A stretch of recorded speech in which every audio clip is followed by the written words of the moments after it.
And the day after that devastating earthquake in western Japan, at least 55 people are now reported dead as rescuers race to find survivors.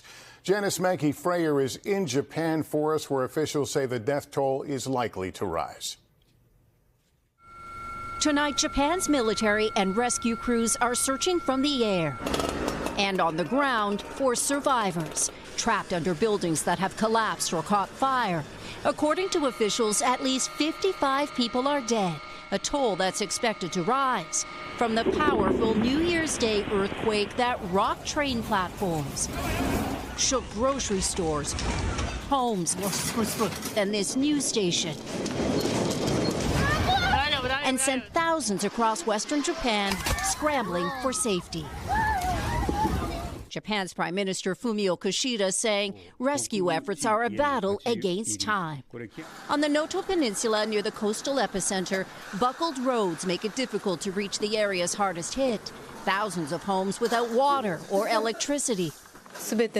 Everything has fallen off, she says. I don't think we can rebuild it again.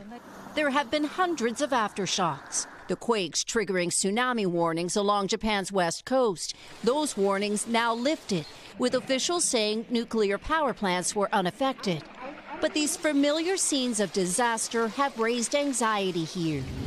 After the devastation in 2011, when a massive magnitude 9.0 earthquake and tsunami killed at least 20,000 and left parts of Japan in ruins.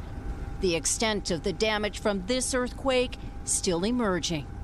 In the quake zone, it's a race to reach those who need help. At the same time, people are being warned to stay away from their homes. Officials say there is a high risk of more earthquakes this week, possibly as powerful as this one.